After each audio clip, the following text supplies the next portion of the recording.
gente faz não tem mais. Isso que a gente faz não tem mais. Isso que a gente faz não tem mais. Isso que a gente faz não tem mais.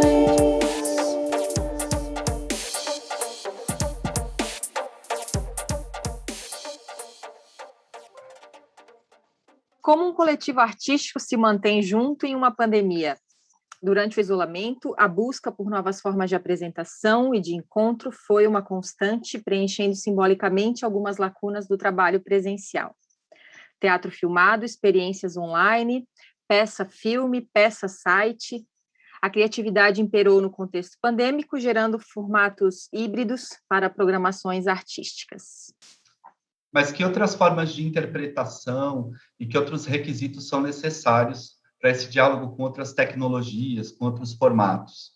Ainda não é possível prever como que esses outros tempos vão transformar a realidade da linguagem teatral, mas a gente agora, às voltas com o retorno às atividades presenciais, fica aqui se perguntando como que vai ser daqui para frente. Eu sou o Daniel Oliveto.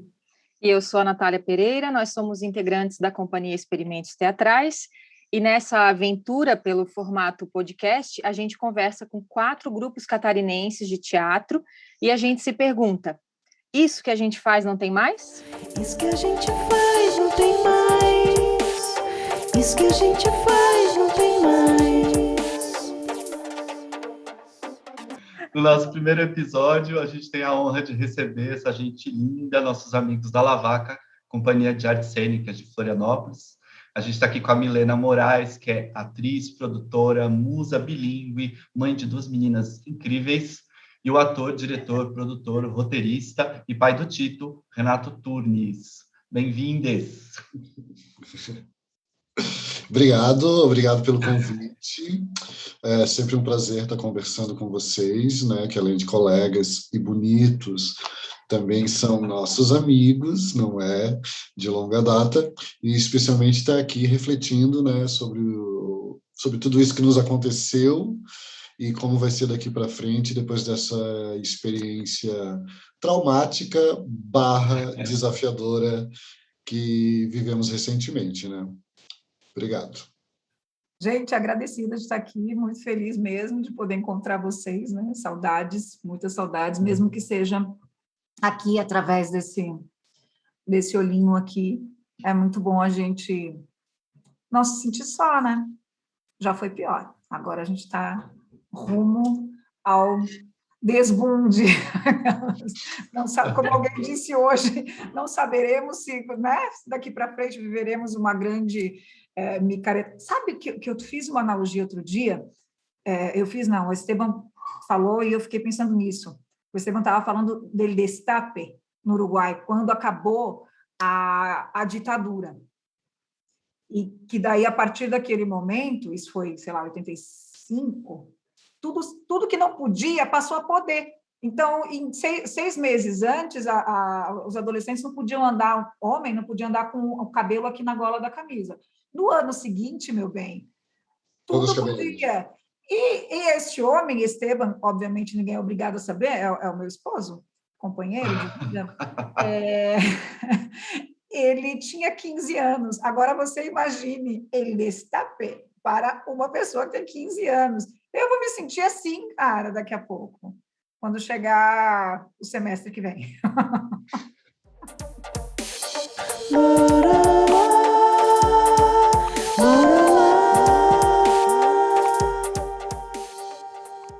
Bom, então, falando um pouquinho sobre a Lavaca, que foi fundada em 2008 pela Milena e pelo Renato, e iniciou sua trajetória estabelecendo parcerias com dramaturgos da nova cena latino-americana, desenvolveu projetos que incluem linguagens diversas, expandindo a experiência com o palco tradicional para o teatro contemporâneo, intervenções urbanas, performance e audiovisual, firmando relações criativas e profissionais com artistas de outros coletivos. Em pouco mais de uma década de atuação, segue investindo na produção de trabalhos politicamente comprometidos que buscam um diálogo potente com os espectadores. Então, vamos começar a nossa conversa aqui. Bom, a gente atravessou quase 2 anos de isolamento, passou muito tempo, né, chorando essas ausências do teatro, dos encontros, perdemos pessoas queridas, a gente se entristeceu pensando, inclusive, que não ia mais ter teatro, a gente cogitou N coisas, né, de tão abalado que a gente ficou com uma situação que era muito sui generis. Cada coletivo conseguiu se virar aí de maneiras diferentes nesse contexto, né? Vocês têm um projeto que já estava em desenvolvimento, né? O projeto Homens Pink, contemplado pelo edital do Itaú Cultural, e que estava numa reta final, né? Estava prestes a estrear a performance online. O doc acho que já estava pronto, ou já tinha estreado, né? Queria que vocês contassem um pouco sobre como que foi esse trajeto, né, de adaptação para o contexto online dentro desse projeto.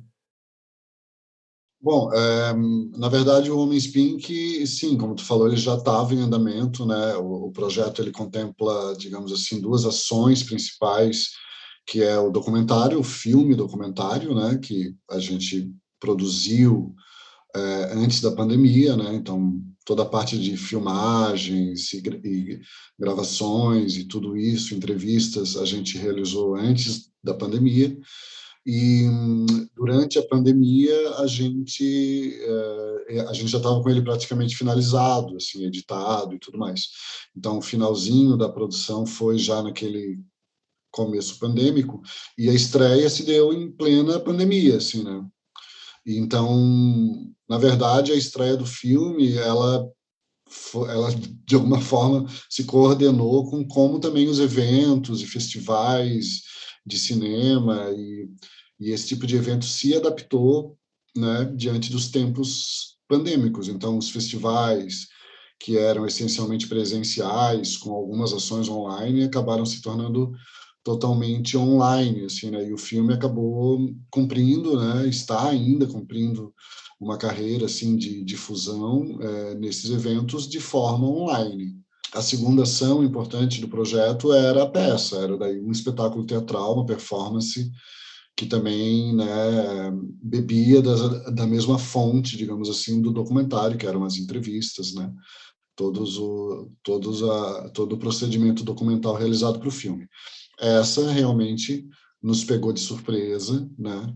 E daí foi alguma coisa mais radical ainda, porque daí houve realmente a impossibilidade de executar como a gente tinha planejado, né? Então a gente já estava ensaiando, já estava com tudo encaminhado, a gente ia estrear dali alguns poucos meses, e aí houve o corte total nessa perspectiva. E daí uma intensa mudança também de planos em relação a esse material, né? E daí a gente chegou em comum acordo com o patrocinador de encerrar o projeto, né? Diante da situação que estava se apresentando naquele momento, da forma que fosse possível. Então, a gente acabou adaptando uma versão, né, online da performance, que foi feita assim no auge do isolamento, assim, era no pior momento da pandemia, que foi feita aqui na minha casa, né, com recursos bem limitados, assim, mas que acabou assim criando uma experiência bem interessante, assim, que também teve sua vida, está tendo ainda, inclusive, até de forma surpreendente, porque a gente fez meio assim, tá, vamos fazer alguma coisa.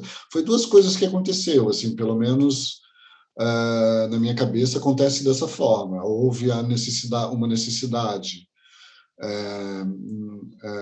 na questão prática do projeto, né, de finalizar aquilo, de prestar contas e tudo mais, para um projeto que já vinha caminhando desde antes, né, e ao mesmo tempo também um respiro criativo, assim, né, algo aconteceu durante esse momento terrível da pandemia para nós, que foi essa criação, assim, né, pegar esse material que estava inicialmente pensado para o palco, né, e adaptá-lo para uma outra linguagem e para uma outra situação, para um outro contexto mesmo, não apenas um contexto de linguagem, assim, né, não é apenas porque agora é vídeo ou porque eu estou limitado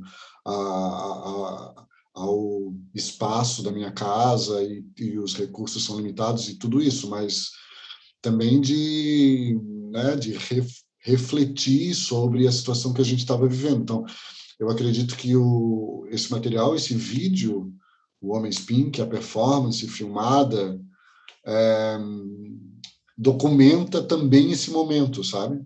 A forma como como o vídeo se apresenta, a estética que ele cria, a linguagem que ele desenvolve, diz respeito a tudo isso, ao trabalho propriamente, né, a ideia original, a transformação que teve e ao que estava acontecendo no mundo ao redor. Eu acho que ele é um documentário assim que documenta também isso, né?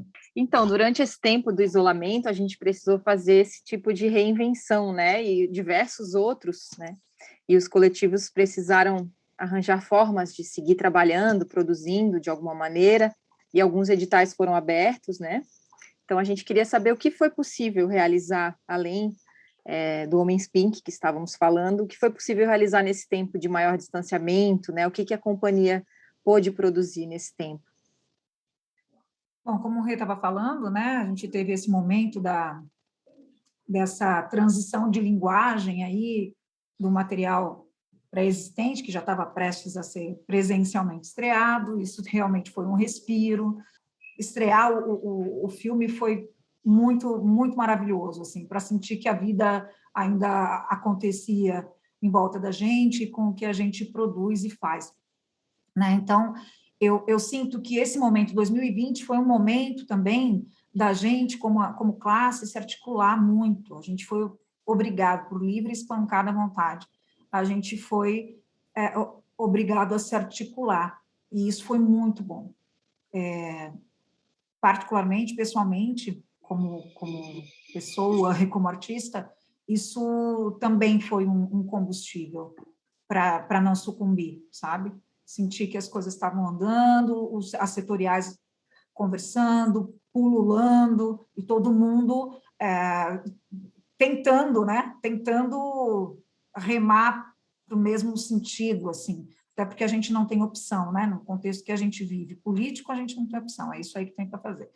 Então, a partir dessas articulações, a Lei Aldir Blanc, que surgiu e que a gente conseguiu que fosse executada no ano passado mesmo, e outros editais emergenciais, sobretudo aqui de Santa Catarina, nos permitiram trabalhar, continuar trabalhando e existindo, né? E se alimentando de todas as maneiras possíveis, né? Não apenas materialmente, mas de outras formas também. E isso, a gente foi escrevendo, projetando, pensando em como continuar girando e saindo do lugar, e pensando em como essa retomada vai ser importante e valorizada, né? Não só para nós, mas para a classe artística toda, né? Então, é isso, foi isso que aconteceu no ápice da pandemia, em 2020. Em 2021 também é essa rebarba, a gente segue trabalhando, segue projetando, segue escrevendo, aplicando os projetos, né? A gente não para de pensar e tentar achar soluções e alternativas, né? Acho que é isso, resiliência é nosso nome do meio, até porque às vezes, né, a gente começa a pensar na resiliência como privilégio, porque quando você não tem opção, você simplesmente anda para frente. Então, parar para pensar na resiliência já é um privilégio, né? A gente só tem que andar para frente, porque a gente vai existir, vai seguir existindo, né, gente? É que nem bambu, a gente enverga, mas não quebra. E você também, no ano passado, vocês desenvolveram algumas ações de formação, né? Eu lembro de um compartilhamento teu de processos de atuação, que você falou um pouco sobre o processo do Cassandra. Acho que teve um trabalho também do Esteban, né? Falando um pouco sobre o processo do Bunhequita. Assim, como que foi esse processo também de revisitar a própria trajetória e tal? Exato, era isso que eu ia dizer. Nesse momento, né, que teve o SC Cultura em sua casa e tal, eu acho que esse foi um momento muito, muito importante. Não no sentido de saudosista ou de, né, não é nesse sentido, muito pelo contrário, no sentido de, né, dessa força motriz que a gente fez. Até a peste chegar, o que fazíamos? Então, você olha e fala, olha quanta coisa legal, interessante, como a gente conseguia fazer isso aqui antes e como que a gente vai viver agora, né? Muito bom. E várias experimentações também, a gente não trabalhou tanto, porque o Homens Pink, ele acabou tomando, né? E a gente tem essa facilidade de ter um artista que também é do audiovisual, né? O Renato também é cineasta, também dirige há muito tempo, então essa transição, não que tenha sido fácil, obviamente, né? Mas todo esse saber fazer, né? Esse saber como que ele adquiriu nesses anos todos no audiovisual, fez com que a coisa acontecesse de forma mais fluida. Mas outras experimentações, eu fiz várias oficinas, eu pessoalmente fiz várias oficinas com outros artistas, eu já tinha passado por uma experiência de criação através da internet, em 2014, né, com o Odisseu.com, quando a gente montou um espetáculo todo do zero pelo Skype. Olha, gente, Skype, tá tempo que eu não falo Skype. Então, eu já tinha tido essa experiência e eu não me senti, pessoalmente, apta a voltar a emergir nesse universo aí. Foi um momento bem complexo, assim, para mim, para minha família, né? E aí falo, quando isso aconteceu, eu não tinha 2 filhas, né? Nós éramos só nós 2 e não estávamos em meio a uma pandemia. Então, o Homens Pink, e essa transição e como as coisas foram acontecendo, acabou que foi o que a gente experimentou, né? Como nesse ambiente, nessa nova via, nesse novo suporte, né? Mas para mim foi realmente esse momento de olhar para a nossa trajetória mesmo e de planejar o futuro. E falando em futuro, então, como será o 2022 da Lavaca? Que projetos estão em andamento e como vocês acreditam que voltarão ao presencial? Olha, os nossos projetos de patrimônio material, por exemplo, né, nós tínhamos muitas entrevistas para realizar com pessoas maiores de 60 anos, né, que até pouco tempo, não, né, até acho que meio do ano, nem estava todo mundo vacinado e tal. Então, a gente vai agora até nesse comecinho de ano, nesse finalzinho aqui, mais o comecinho, finalizar o que a gente tem para finalizar de 2020, que não aconteceu exatamente como estava nos planos, mas nada nunca acontece exatamente como está nos planos, é que foi um pouquinho pior, né, por causa da pandemia. E o ano que vem a gente está cheio de coisa para fazer, né? A gente tem um filme para filmar aí no primeiro semestre, a gente tem Homens Pink para estrear presencialmente também no primeiro semestre, e a gente tem todos os projetos que a gente está desenvolvendo e realizando, e essa fase gostosa que é, né? A gente estava falando outro dia que a gente estava escrevendo um projeto que é tão maravilhoso, e que a gente já vai escrevendo, e a gente muito... As pessoas ultimamente falam muito contra as pessoas emocionadas, mas eu acho que se a gente pode dar um adjetivo para a Lavaca, no geral, falando aqui de nós, é esse. A gente é muito emocionado. A gente é mega emocionado. A gente nem tem vergonha, cara. Esse é o lance, entende? A gente nem tem vergonha disso, a gente adora. Porque a gente realmente é entusiasmado com a vida, com as coisas que a gente tem para fazer, com o nosso ofício, com a nossa profissão, com as nossas possibilidades, né? Então, é isso, o ano que vem ele está aí, cara, vai começar daqui a pouco, e ele está novo, e é tão... É clichê, mas nada... Olha, com tudo que tem acontecendo aí nos últimos dias, é um ano novinho, cara, que a gente tem para fazer tanta coisa legal, para tirar alguém da presidência da República, por exemplo. A gente tem muita coisa boa para fazer em 2022, entendeu? Então, é isso, o ano da Lavaca 2022, prevejo que será incrível. Então, vamos para os quadros? O nosso primeiro quadro chama-se Tem, Mas Acabou. Tem, mas acabou.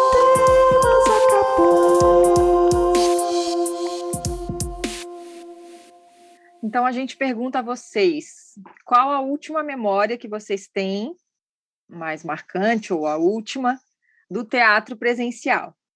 A última memória que eu tenho era do espetáculo Ilusões, que era o espetáculo que a gente estava fazendo, né, antes da pandemia acontecer.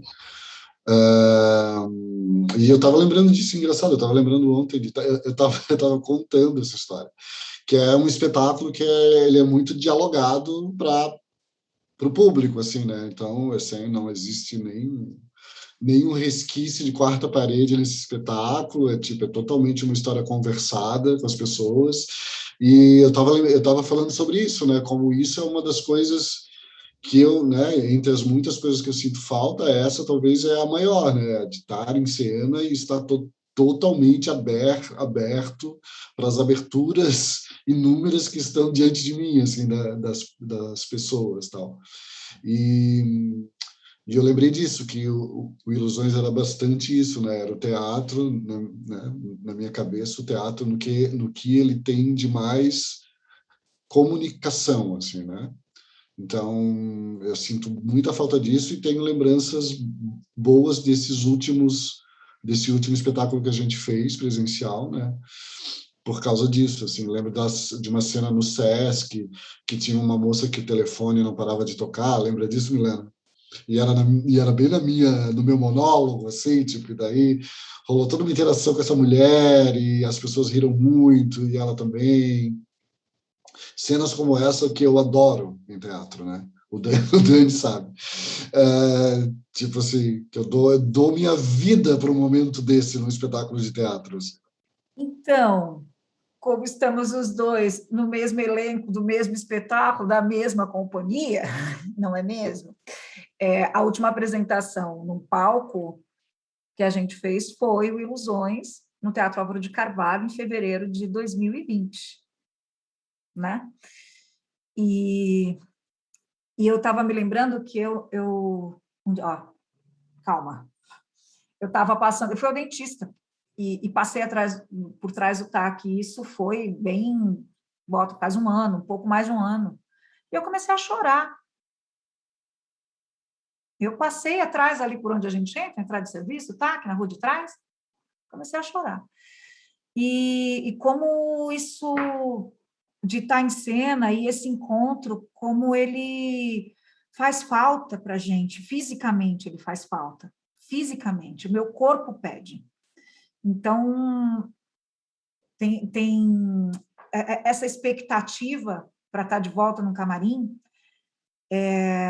embora gente, é nosso trabalho, a gente vai fazer, às vezes eu tenho medo de ter uma síncope no meio do nada no camarim, sabe? Com um biscoitinho enfiado na boca e, sei lá, tentando passar uma maquiagem, porque vai ser muito emocionante. Eu tive envolvida num processo criativo, né? Bom avisar, no processo criativo da Vanderleia Will, com Desajustada, com o espetáculo que ela construiu todo à distância, né? Tem a direção da Lili Curcio, que mora em Campinas, e tem as minhas provocações aqui de Florianópolis mesmo. Consegui estar com ela algumas vezes, mas basicamente ela o construiu assim. Ele estreou online e ontem ele estreou presencial em Brasília. Então eu estava aqui assim, com o coração aqui assim, sabe? E foi para ela emocionante. Eu não vejo a hora da gente conseguir chegar nisso, de assistir, gente, nem só de estar lá no palco, eu quero ir assistir um espetáculo. Onde que vocês estavam e o que vocês pensaram quando souberam que ia fechar tudo? Bom, eu estava provavelmente, não, com certeza eu estava em casa, porque eu acho que a gente já estava, né, com um certo, as notícias estavam acontecendo, assim, a coisa já estava começando a ficar preocupante. Quando teve o primeiro lockdown, eu lembro bem que estava eu e o Malcolm, que, né, a gente mora junto, e a gente ficou apavorado. E eu lembro eu lembro bem desse momento, assim, que foi, acho, a primeira vez que eu saí na rua, porque eu tinha que ir no mercado, porque, né, aquela coisa, o apocalipse está chegando, preciso comprar um arroz, preciso, né, tipo, não tem nada em casa, meu Deus, como é que vai ser? E aí eu lembro bem da sensação, assim, uma sensação realmente de filme de apocalipse, assim, né? De medo, de as pessoas e máscara, nunca tinha, né? A gente não nenhum hábito com aquilo e E, né, e como as pessoas estavam com os olhos meio regalados, assim, passando pelos corredores do mercado, pegando as coisas, tinha muito medo, né? Era muito medo. Eu lembro muito da sensação do medo do outro, de alguma forma, né? Eu lembro, eu morava no mesmo condomínio que o Rê, eu lembro da gente se encontrar no corredor, ele falou, meu Deus, Milena, olha o que está acontecendo. Eu disse, para com isso, Renato, imagina, bobagem, desde criança a gente come terra, nunca deu nada, passa, lava a mão, vai dar certo. E isso foi, tipo, segunda-feira, e eu me lembro, porque por causa das crianças, dia 16 de março, acho que foi uma segunda-feira, as meninas foram para a escola, normal. Dia 17 de março, terça-feira, não, dia 16 de março foi segunda-feira, foi o último dia de aula presencial das meninas. E me lembro disso, de pegar as meninas na escola e de falar que tudo bem, estava tudo bem, porque eu estava com 3 crianças entre 9 e 10 anos, falando, não, está tudo bem, mãe, não vai ter aula, mas são só 15 dias, a gente vai ficar em casa, está tudo bem. E não, né? E essa sensação de ir ao mercado, de deixar as crianças em casa, porque, né, a gente tem 2 crianças, a gente leva as crianças, né? Quando vai normalmente, a gente costuma fazer tudo meio junto e não poder levar as crianças. Então, eu me lembro que minhas filhas ficaram 45 dias sem passar pela porta da sala para sair. E eu me lembro delas tomando sol, não tinha sacada, elas tomando sol na janela, aquele quadrado no chão da sala. E lembro o dia que eu precisei ir para o centro, peguei um Uber, passei pela beira-mar e tinha muita gente na beira-mar correndo. E minhas filhas estavam trancadas em casa. Muitos medos passaram, Nossa Senhora. A gente quer saber, então, o que vocês deixam aqui na pandemia e não levam para o teatro que vem daqui para frente.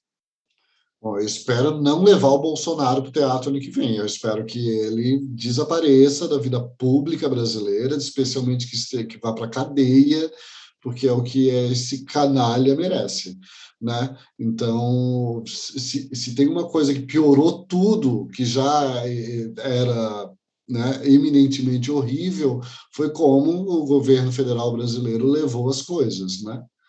Então, tipo, efetivamente, eu espero que realmente se confirme a tendência, né? Apesar de que tem muita água para rolar ainda, e que a gente não tenha, ano que vem, né, ou 2023, pelo menos, porque a eleição é mais para o final do ano, né? Que a gente, né, possa viver e trabalhar sem essa figura sinistra atentando contra todos nós, né? Porque, na verdade, são 2 coisas que a gente que trabalha com cultura está tendo que enfrentar, né? Um é a pandemia e outro é a forma como que, né, o governo lida com a nossa classe, né? Com o trabalho que a gente desenvolve, que provê sustento para tantas famílias, né? E tantas pessoas nesse país. Então, esse desrespeito, né, essa falta de humanidade, essa falta de civilidade, essa burrice, essa feiura e essa ignorância, eu espero que a gente deixe para trás a partir do ano que vem. Eu espero não levar o medo. O medo paralisa, né? O medo e a tristeza. É legítimo sentir medo e é legítimo sentir tristeza, mas eles não podem paralisar a gente. Por isso que eu não gosto, porque eu acho que demanda muita energia, mas muitas vezes eu prefiro a raiva mesmo, porque ela tem uma força motriz. Não posso me deixar dominar por ela o tempo inteiro e trabalhar sempre nessa energia, obviamente. Mas a gente tem o tempo da tristeza, mas ela não pode se transformar em apatia eterna, né? Então, o que eu não vou levar é o medo e a tristeza desse tempo, né? E, assim, não é qualquer pessoa, quer dizer, são muitas as pessoas, mas a gente vai poder colocar na nossa bio que a gente sobreviveu à peste, pense nisso. Maravilhoso. Sobreviveu à pandemia, 2020, 2021, né? Maravilhoso. Eu acho que é isso. A gente não vai levar isso. E a gente não vai levar, né, essas correntes que a gente está arrastando aí desde 2018. A gente não vai levar. A gente não vai levar. Deu, gente. A gente não vai levar. Vamos falar de coisa boa agora. No nosso último quadro, o penúltimo quadro, que chama Vamos Falar de Coisa Boa? Vamos falar de coisa boa.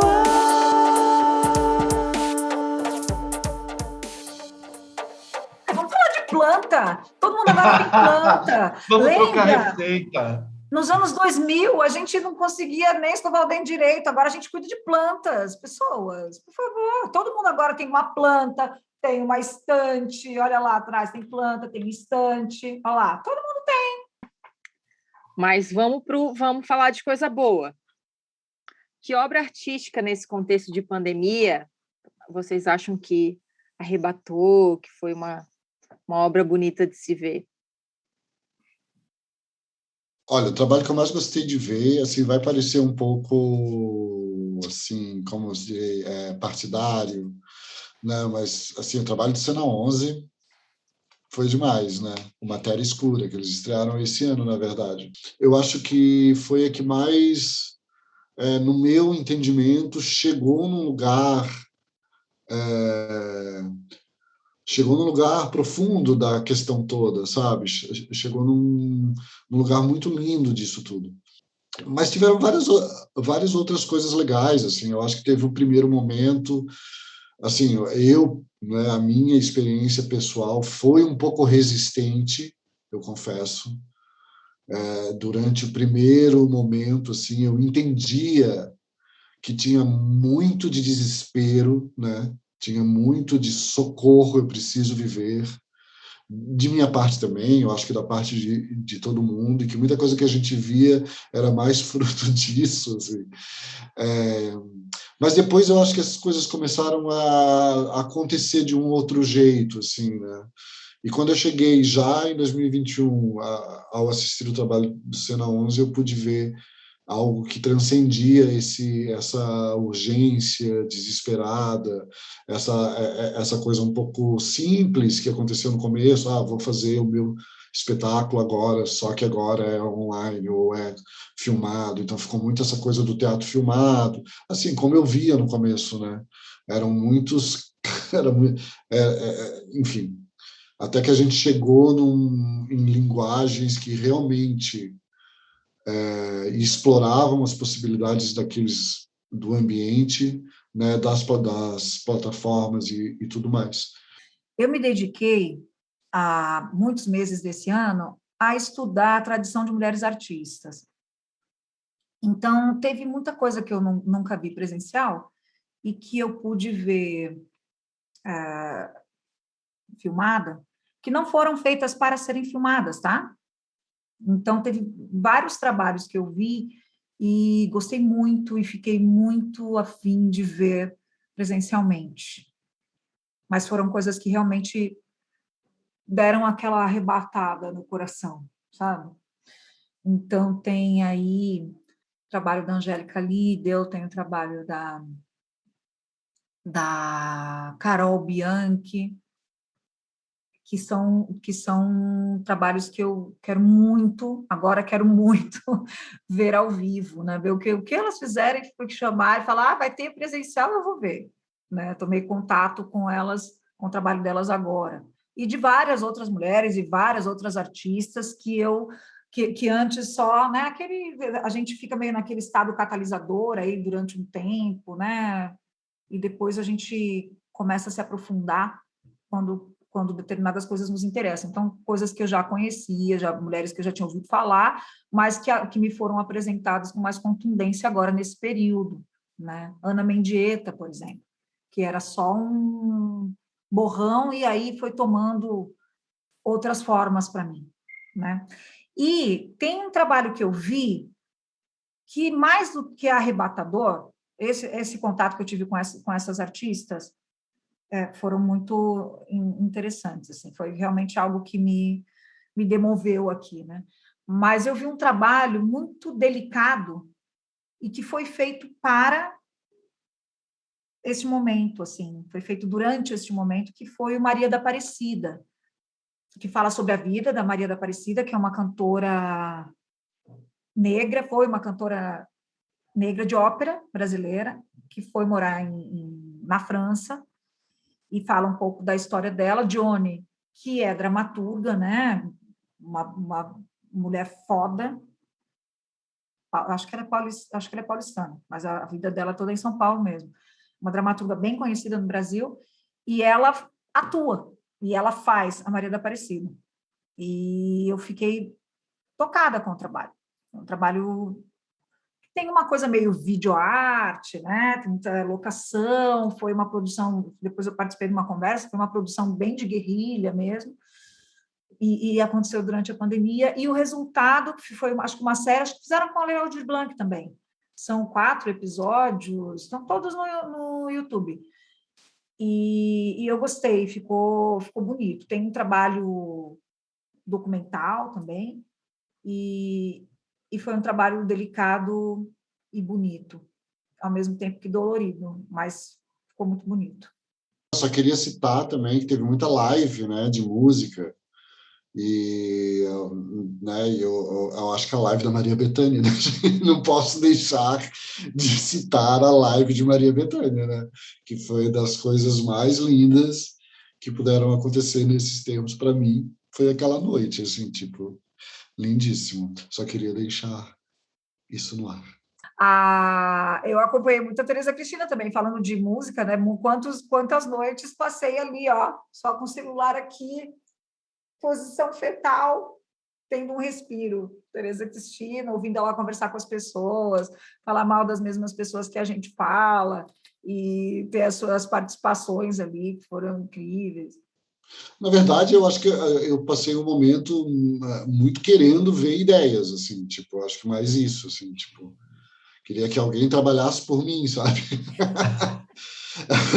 Um pouco isso, assim, tipo, então eu estava sempre assim, ó, por isso que eu falei que um primeiro momento para mim era sempre meio difícil, eu estava resistindo, porque eu acho que estava todo mundo lutando, né? Tava todo mundo numa louca luta, assim, então os resultados, a gente sempre procurava focar mais no processo que no resultado, porque a gente sabia que ainda não era aquilo, né, mas que existia um caminho, uma vontade, daí depois é que começaram a aparecer.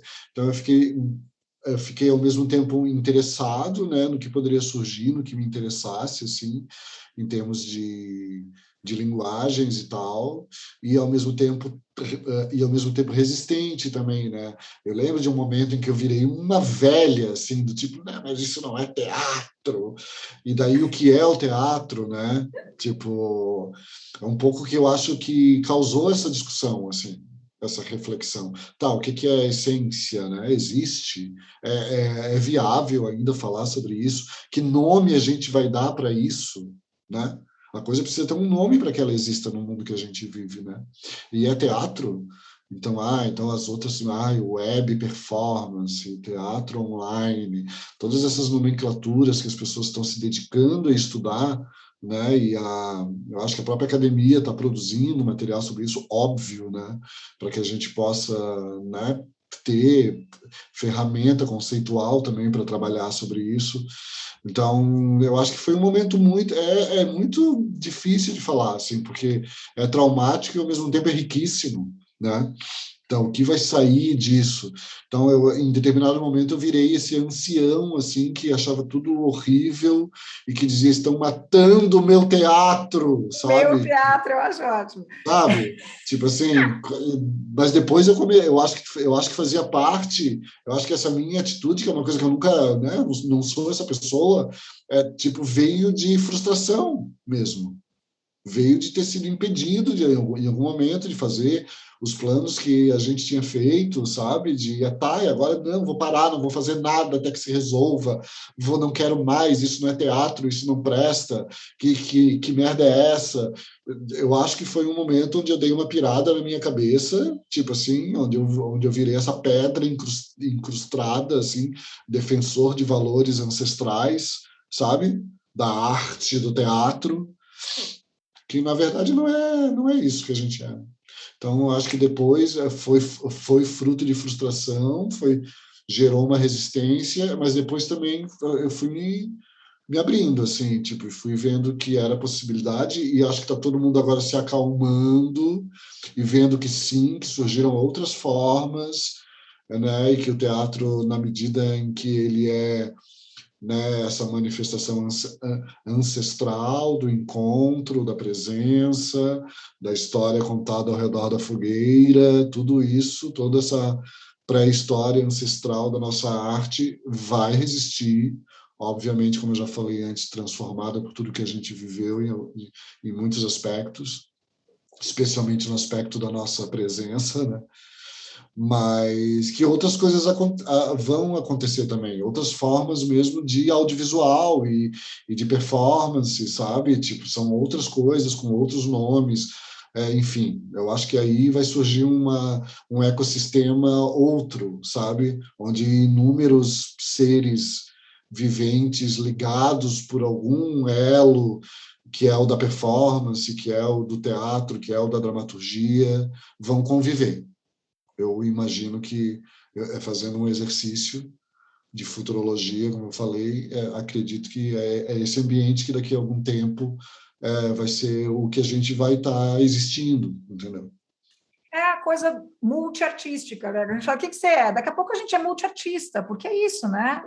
Mesmo já dentro do nosso meio, do meio teatral, a gente já é multi, a gente nunca faz uma coisa só, né?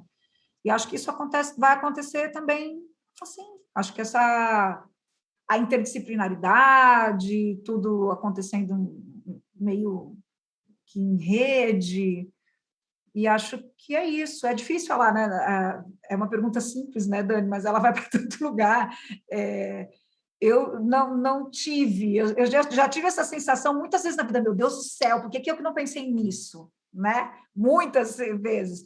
Mas eu penso que eu não tive essa sensação, e eu queria muito, né, ter que podia ter uma grande ideia agora para fazer aqui, em cima dessa mesa, né? Mas não me aconteceu. Acho que por isso também, de estar nesse... Eu acho que a gente ainda está na coisa. Ela ainda não passou. Então, eu não consigo... Eu queria mais distanciamento. Ainda não consigo analisar assim, sabe? Nesse lugar. Eu preciso de mais distanciamento. A gente ainda está ali, entende? E só esse poder, esse respirinho de voltar para o teatro. E nem é essa coisa velha que o Rê estava falando, que ele foi acometido por esse espírito da véia na cacunda. Não é a coisa da véia. Eu quero voltar para o teatro, porque vai me dar mais esperança, assim, sabe? De você não ter que compulsoriamente ter que pensar em alternativas, que eu entendo isso que o Rê fala, porque tudo que a gente vê aí fica parecendo enjambre, e fica parecendo, né? Então, a gente vai precisar fazer mais disso, né? E daí, quando o Rê fala do Sena 11, a Sena 11 está trabalhando com tecnologia desde os anos 90, né? Claro, também tiveram que se adaptar, também teve que acontecer, né? Mas já tem um histórico. E agora a gente está aqui, sei lá, pendurando o celular com cabide, ainda, né? Sabe, acho que a gente ainda está ali.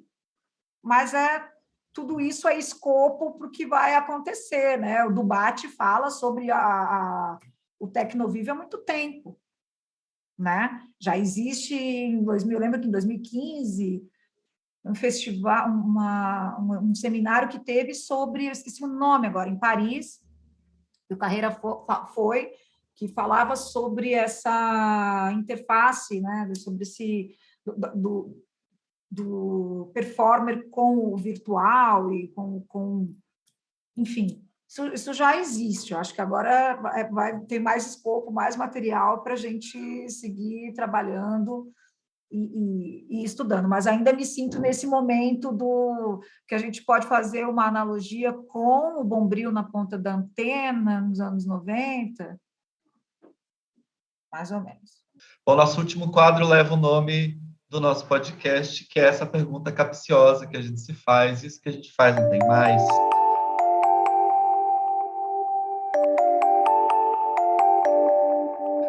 A gente sabe que a pandemia ainda não terminou, né? Como me estava falando agora, Milena.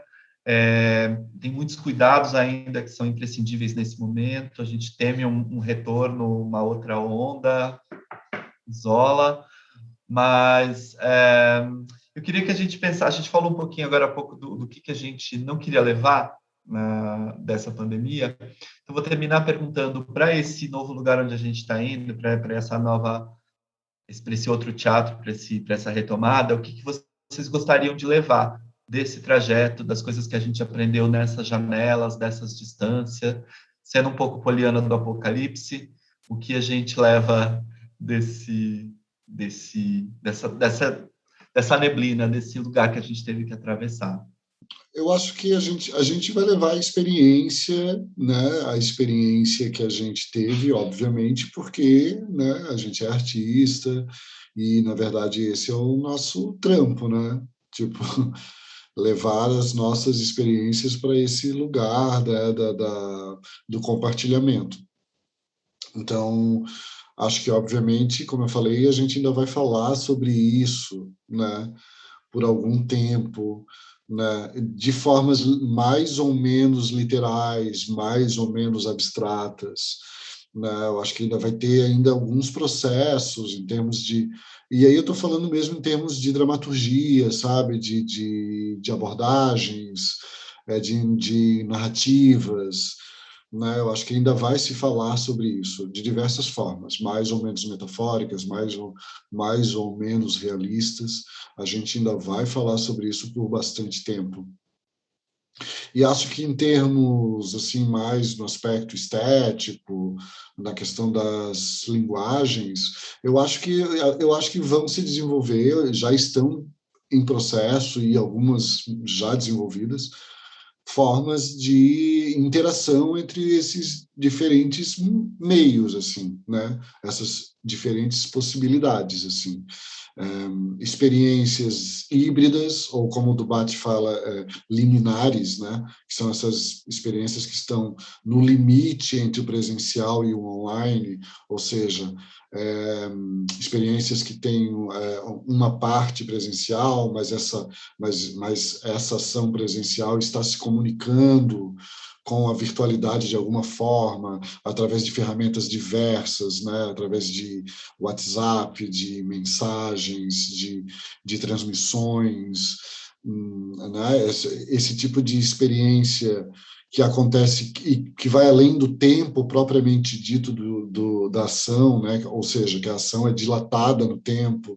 Então, o evento vai acontecer à noite, mas durante o dia, as pessoas que estão envolvidas, que estão convidadas, os participantes já estão envolvidos em ações que vão colaborar para a construção daquele momento depois, através das redes sociais, dos aplicativos diversos. Eu acho que são experiências no âmbito da performance que vão trabalhar esses territórios liminares, como diz o Dubat, né? E acho também que, por outro lado, pode acontecer uma volta aos aspectos mais primitivos da performance, né? Acho que pode vir a ter entre o público e entre os artistas essa vontade, essa fome de tornar tudo muito simples, muito pouco tecnológico, sabe? Eu andei lendo já coisas sobre isso, sobre esse resgate das formas pobres do teatro no sentido grotowskiano, assim, sabe? Então, acho que pode existir essas duas coisas convivendo no mesmo tempo, no mesmo espaço, né? A ancestralidade e essa modernidade tecnológica do tecnovívio. Acho que muita coisa pode acontecer e eu acho que agora a gente está nesse momento do exercício mesmo, sabe? Da elucubração das possibilidades, assim. E, obviamente, que a gente quer levar para o nosso trabalho essas discussões também, né? Porque, né, somos artistas que vivemos o nosso tempo e também somos afligidos por todas essas discussões e queremos responder a elas, né, com o nosso trabalho. Então, são essas as imensas possibilidades que eu acho que se abrem à nossa frente. E, paralelamente, aquilo que eu já falei também, que daí eu acho que entra no aspecto econômico do nosso ofício, questões a serem aprimoradas, né, que dizem respeito a tudo isso que a gente já falou. sobre todos os valores agregados à presencialidade, aos valores que são desagregados na experiência online, como a gente, nós e com quem a gente trabalha, os parceiros, podemos resolver essa questão sem que nenhuma parte nem outra seja, sabe, digamos assim, submissa à coisa toda. Então, acho que são várias discussões em diversos níveis que vão se apresentar agora para a gente, né? E acho que, mas é isso aí, a gente está apto para enfrentá-las e responder a elas, né? Gente, me sinto contemplada. Eu adoro essa estética de assembleia que a gente está usando. Me sinto contemplada pela fala de Renato Nunes. É isso, né? A pergunta era se o que a gente faz chama como? Como é que é isso? Isso que a gente faz não tem mais? Tem, claro que tem. Né? Claro que tem. Agora é só a gente estar atento e forte para poder discutir sobre isso e tornar o que a gente faz ainda mais forte, né? E isso inclui muita coisa, não estou falando apenas de estética, estou falando disso que o Renato falou, que é uma questão muito pragmática, né? Em como a gente vai, da mesma maneira que a gente se articulou durante uma pandemia para implementar lei, para executar lei, para a coisa acontecer, a gente tem que não perder essa motivação para conseguir conversar a partir de um outro lugar, né? Ter uma conversa respeitosa, né? É isso que a gente sempre fala, porque o setor automotivo tem parte daí, não estou fugindo, tá, da ideia, mas parte daí, porque o setor automotivo tem não sei quantos de subsídio, o audiovisual, a cultura, a arte, não tem, porque a gente não faz não faz a receita girar, a gente não faz a economia acontecer, claro que a gente faz. A gente é o que a gente tem família, né? Então, essa motivação ela tem que seguir para as outras coisas, porque senão o nosso trabalho vai ser cada vez mais precarizado por conta disso tudo que aconteceu, né? Até onde a gente consegue fazer com que essas possibilidades estejam a nosso favor e não contra, né? Isso já quando começaram a cair projetos de itinerância aqui no estado, essa foi uma conversa que a gente teve lá em meados do ano passado. Tá, então todo mundo agora vai aceitar fazer assim, e depois disso a gente está dando munição para que precarizem nosso trabalho? Como é que isso vai funcionar, sabe? Então, a gente tem aí um iceberg para escalar e a gente vai, né, gente? Porque senão a gente tinha escolhido outra profissão, né? Basicamente, se não tivesse os desafios a serem cumpridos. Às vezes a gente quer só dar uma descansada, eu sei, mas tem que durar pouco. Muito bom, que papo bom. A hora até passou rápido e a gente queria muito agradecer Milena e Renato, representando a Lavaca aqui hoje. Muita alegria de recebê-los, estreando hoje no podcast. Obrigada por aceitarem o nosso convite. A gente quer pedir que vocês divulguem suas redes sociais, como a gente encontra a Lavaca. Bom, a gente aqui agradece, eu particularmente de minha parte, gostaria de agradecer imensamente pelo convite, de passar essas 2 horas aqui, conversando com os nossos amigos, poder falar sobre as nossas experiências e refletir sobre elas, né? Aquilo que eu sempre falo. Esses momentos são muito importantes, assim, para mim, porque me vejo elaborando coisas que talvez no dia a dia da correria, ter que trabalhar, ter que viver, ter que fazer as coisas, a gente acaba não tendo esse tempo, né? Ou ter que fazer isso na loucura de escrever um projeto, sabe? Então, tipo, isso tudo, né, acaba amadurecendo coisas que depois, quando a gente for executar as coisas, escrever e planejar, já estão mais elaboradas. Então, realmente, eu agradeço muito a oportunidade, porque é um momento importante. De tecnovívio, como a gente tem falado, e também de amadurecimento das coisas na cabeça da gente. Então, muito obrigado a vocês. Tá? A Milena vai passar nossas redes, mas eu quero passar a minha particular também, que é @RenatoTurnes, e porque eu estou solteiro, né, gente? Então é sempre uma oportunidade. Ali você pode encontrar diversas imagens que atestam a qualidade do produto e estamos aí. Muito obrigado e até a próxima. Bom, gente, já vou dar minha pessoal, mas olha, não tem muita coisa para vocês verem, não, tá? Quando tiver, eu dou aquele toque, né? A gente tá ali. Mas se alguém quiser me ver numa versão de mais de 2 anos, pode ver Crisálida na Netflix. Eu estou lá no elenco da série Crisálida na Netflix, cabelão, assim, e logo, quando tudo melhorar, a gente consegue gravar a segunda temporada. A minha rede social é Milena Cruz Moraes. A minha rede social tem sido no Instagram, né? As outras já nem passo por lá mais. É @Milena Cruz Moraes. E a da Lavaca é @CiaLavaca. No Facebook também é CiaLavaca. E no YouTube também vai ser o quê? CiaLavaca. É só procurar que a gente está lá. E é isso, gente. Obrigado por vocês estarem aqui com a gente. Obrigado você que está ouvindo, você que está nos assistindo. Esse é o primeiro episódio do Isso que a gente faz. Não tem mais, a nossa primeira aventura em podcast, esses outros formatos que a gente foi descobrindo dentro desse processo da pandemia, eles já existiam como muita coisa. Queria dizer que a gente tem outros 3 episódios que já estão também no Spotify e no YouTube da Companhia Experimentos. O projeto Isso que a gente faz não tem mais foi contemplado pela Lei Municipal de Incentivo à Cultura, aqui de Itajaí, Fundação Cultural e Prefeitura Municipal de Itajaí são as patrocinadoras, e tem a renúncia fiscal da APM Terminals.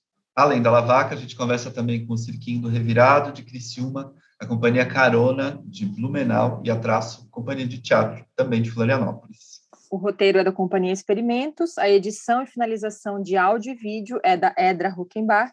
A gente se vê, então, nos próximos episódios e até já!